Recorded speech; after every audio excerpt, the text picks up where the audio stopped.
Test 2. You will hear a number of different recordings and you will have to answer questions based on what you hear. There will be time for you to read the instructions and questions, and you will have a chance to check your work. All the recordings will be played once only. The test is in 4 sections. At the end of the test, you will be given 10 minutes to transfer your answers to the answer sheet. Now turn to Section 1. Section 1. You will hear part of a telephone conversation between a customer and a booking agent. First, you have some time to look at questions 1 to 8.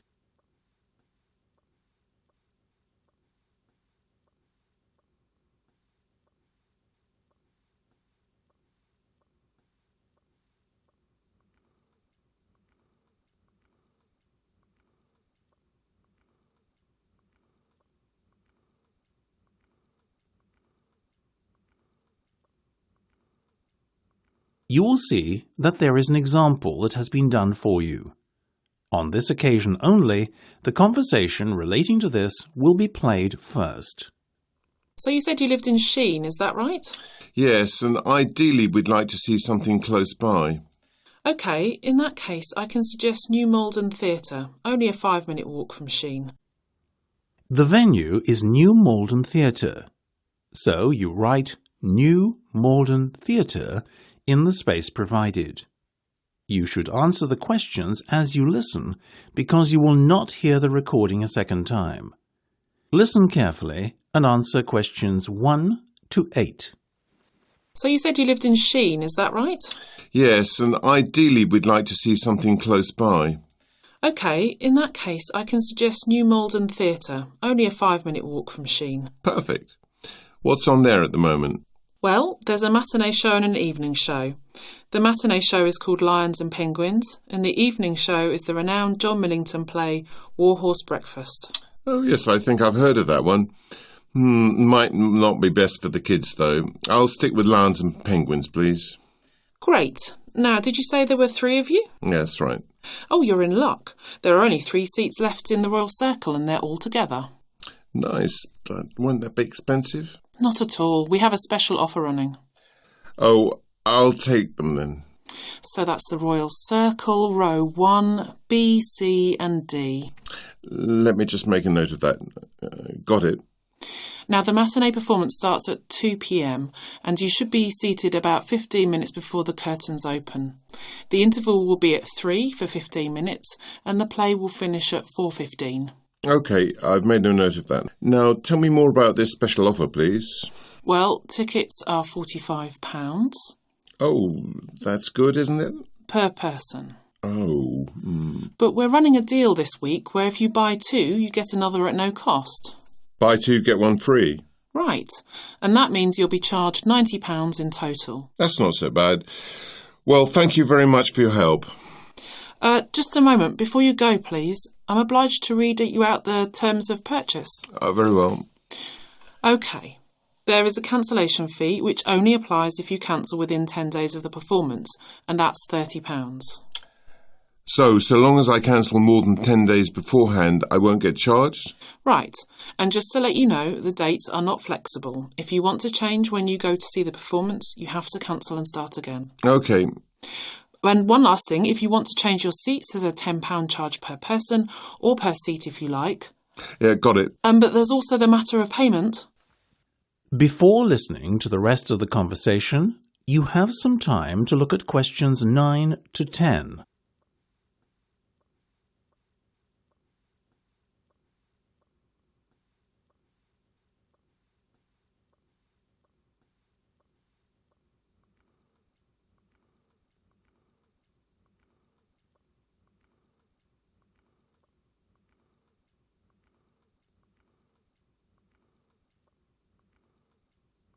Now listen and answer questions 9 to 10. Oh, of course, sorry. I completely forgot. Will you accept a cheque? Yes, that'd be absolutely fine. You can make it out to Star Theatre Bookings. That's Star, STARR, Theatre Bookings. It's my surname, not the word, so don't forget 2 R's. OK, 2 hours. And just write the booking reference on the cheque to help me match the payment to your entry on our system. Of course. It's BUKTHTR14582. That's BUKTHTR14582. Great. Thanks ever so much. You're welcome. Now, I won't keep you any longer. You seem in an awful hurry. Yes, sorry about that. I am. Thank you. Bye-bye. That's the end of section 1. You have half a minute to check your answers.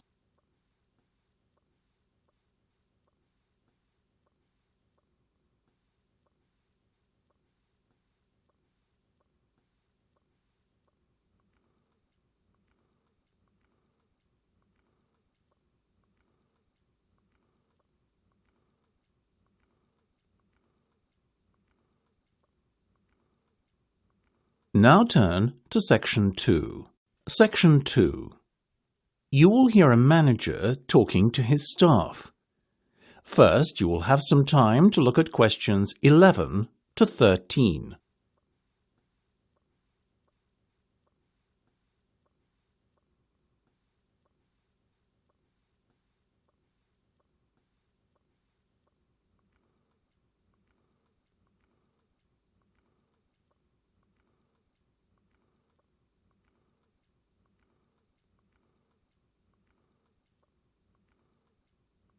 Now listen carefully and answer questions 11 to 13. Now, if I can have everyone's attention a moment, I have some announcements to make. First of all, we've just received the results for 2011 from head office, and I want to congratulate all of you for another highly successful year. Once again, the online sales department has outperformed the rest of the company. This literally wouldn't have been possible without you. Sadly, after taking a hit in the stock markets, our investment arm, Investment Traders, is down at the bottom of the pile. But then these are hard times for the stock markets, and a poorer than normal performance was to be expected. A little more surprising is how well the retail sales department did.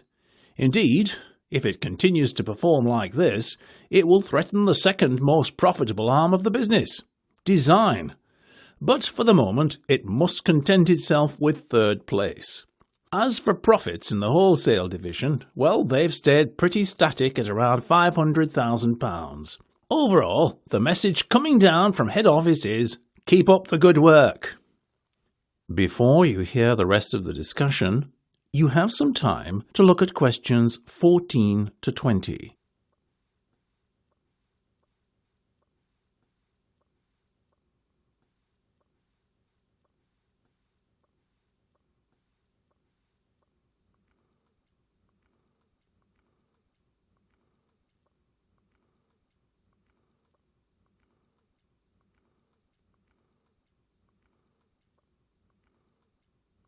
Now listen and answer questions 14 to 20.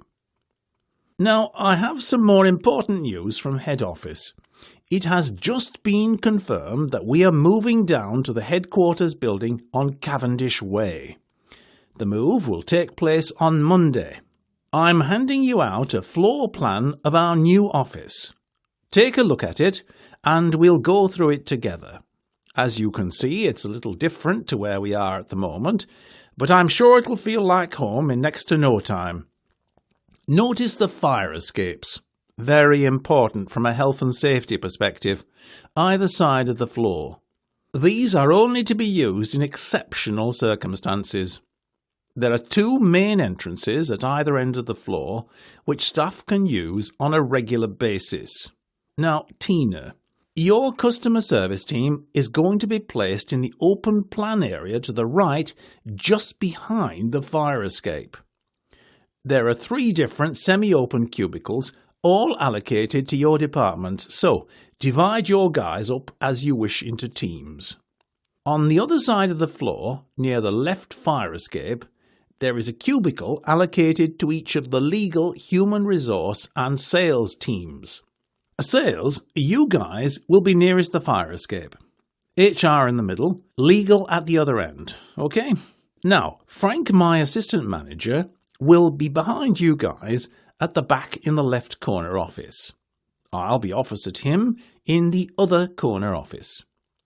Moving to the front of the floor now, well, starting from the front entrance, nearest to you on the plan, on the left-hand side, we've got the finance team, and above them, marketing.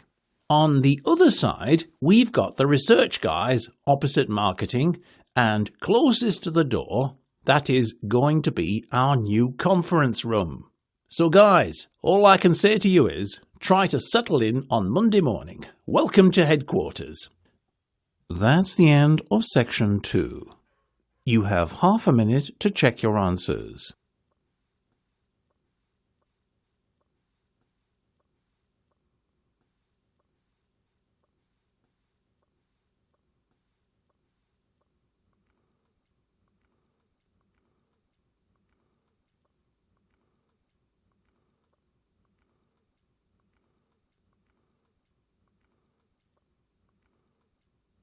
Now turn to section 3.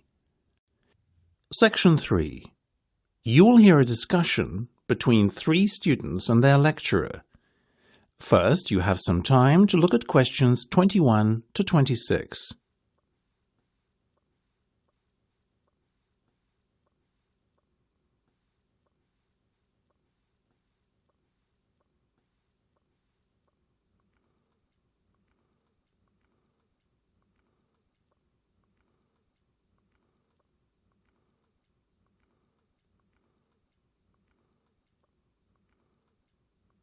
Now listen carefully and answer questions 21 to 26. That's right. I started out working as a researcher in Kelheim Laboratories, though it's a long time ago now. What was it like then? Starting out, I mean. That'll be us next year. It largely depends on your work environment, really. My team in the biophysics department were not very understanding of how it feels to be a new guy, and were really quite hard on me. From day one, they expected me to pull my weight, and they reprimanded me for any mistakes I made. There was no time for me to find my feet and get comfortable. That sounds awful. Well, it was to begin with, and it certainly took a long time for me to gain their respect. But once I had done, the work environment became far more pleasant, and indeed we ended up making a great team. How long did you stay there? 6 years. You did a fair stint then? Yes, well, you see, I was offered a promotion in my 5th year to assistant manager. Needless to say, I jumped at the chance. I had got to know the manager really well during my time there, though, and I knew, based on how quick he was to point out what you were doing wrong all the time, that it would be a challenge to have to work closely with him. But I've never been one not to accept a challenge. So how did you and he get on? Well, it didn't matter, as he was only there another 6 months. He took early retirement on account of a heart condition, and before you knew it, there I was, managing the entire operation.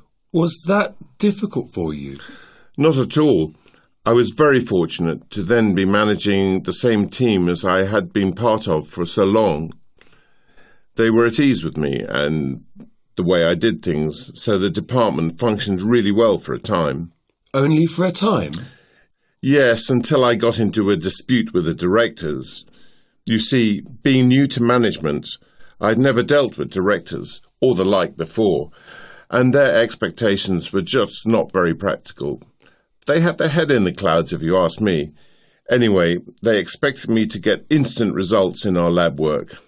Needless to say, I wasn't prepared to rush the delicate experiments we were conducting along too quickly.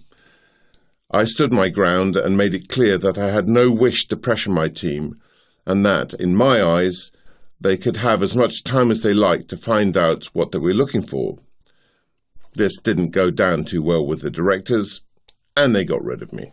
You mean you were sacked? In a manner of speaking. Well, they told me to leave of my own accord or I would be removed. I left. And is that when you started to lecture? Yes, and I've been doing it ever since. When I first arrived, Dr. Michael Stout was still a member of staff here. You mean the programme director? Well, he wasn't back then. I have Michael to thank for showing me the ropes. He was very considerate of the new faculty members and assisted me no end. And now, here I am, 20 years a lecturer. How time flies. Well, sir, we're very glad to have you as ours, that's for sure. Yeah, you make all the stuff sound so interesting, unlike some of them. Couldn't agree more. Honestly, I almost fall asleep in the other classes. Now, come on. I'm neither that good, nor are your other lecturers that bad. Before you hear the rest of the discussion, you have some time to look at questions 27 to 30.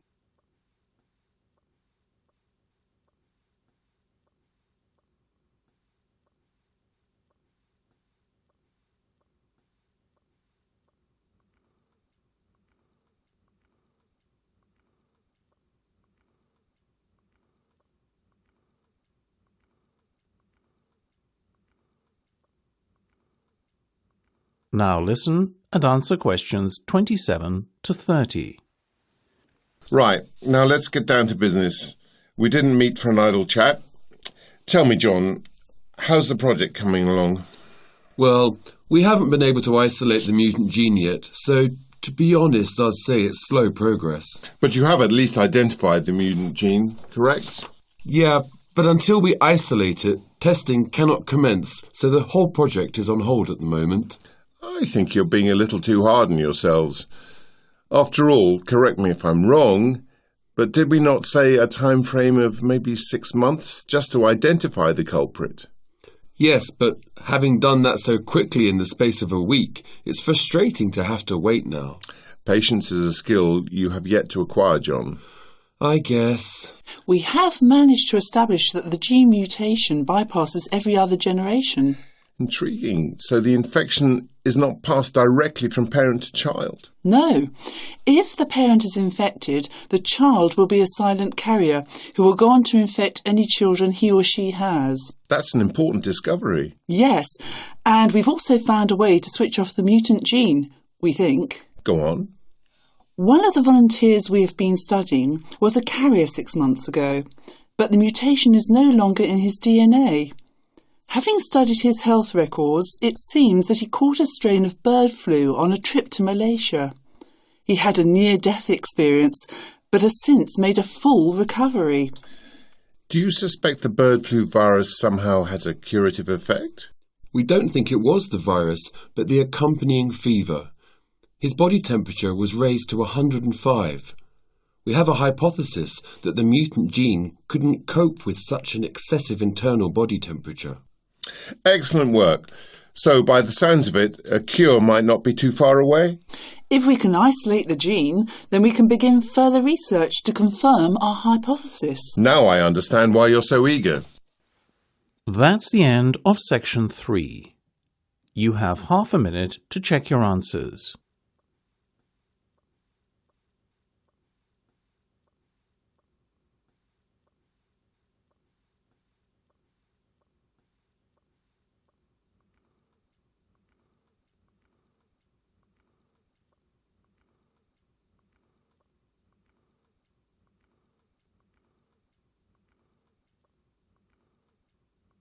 Now turn to Section 4. Section 4. You will hear part of a lecture about the process of conducting a small-scale archaeological dig. First, you have some time to look at questions 31 to 40.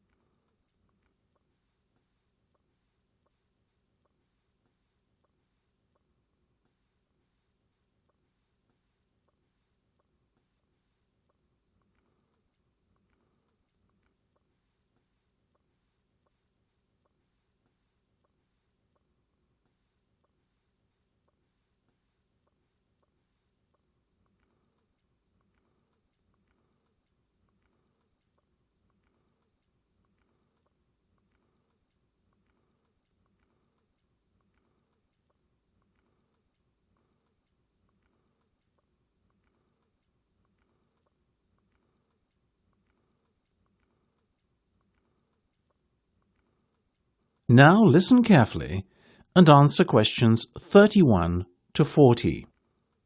It is encouraging to see so many students here after hours to attend what is an optional lecture.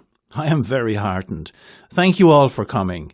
Today's lecture is about bringing what you have learnt to life, or at least showing you how to bring it to life, or put it into practice.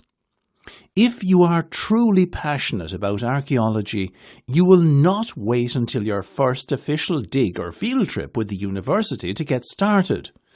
Why? Because it is so easy to do one yourself.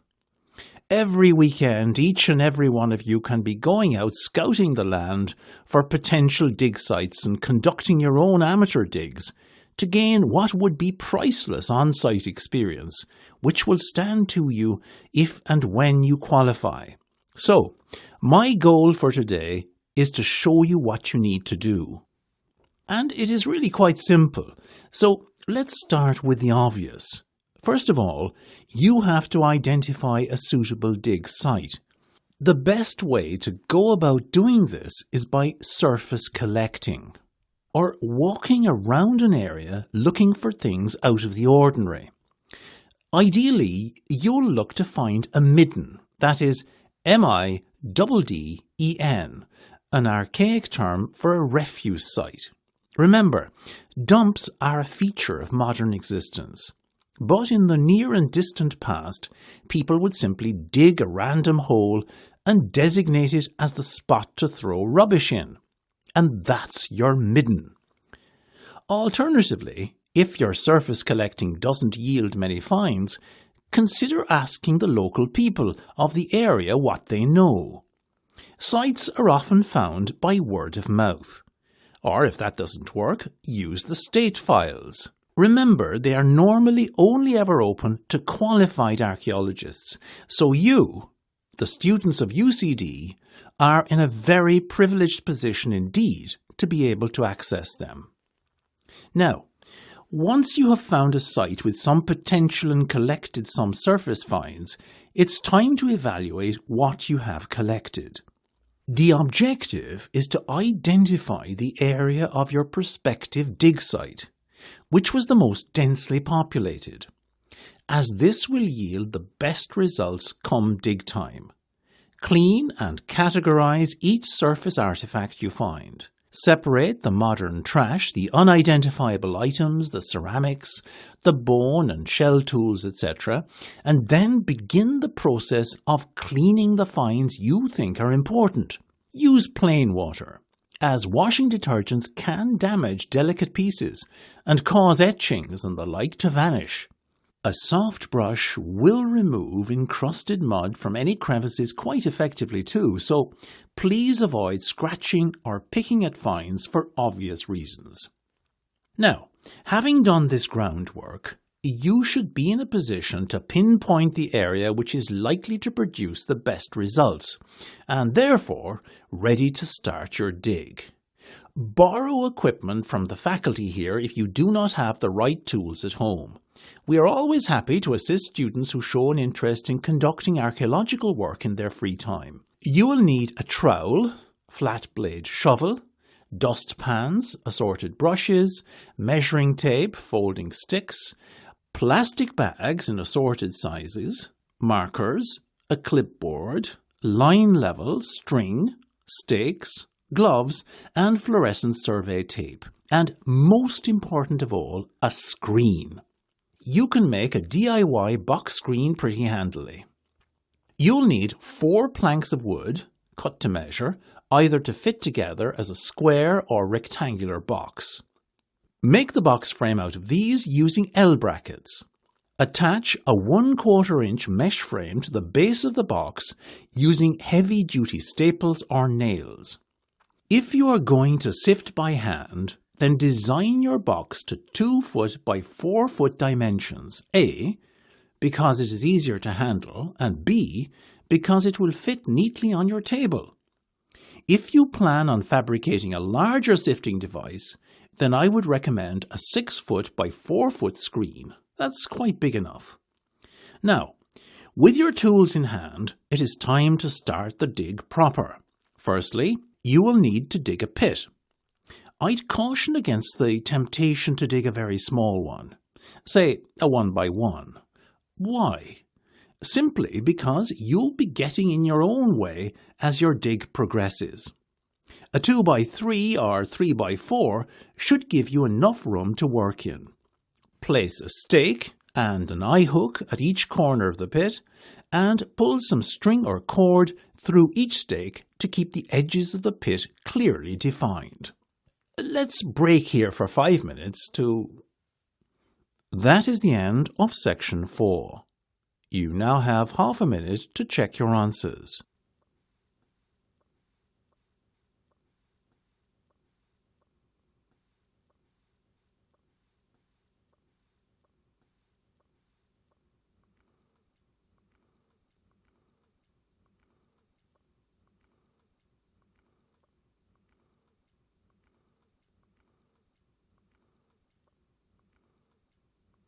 That is the end of the listening test. You now have 10 minutes to transfer your answer to the listening answer sheet.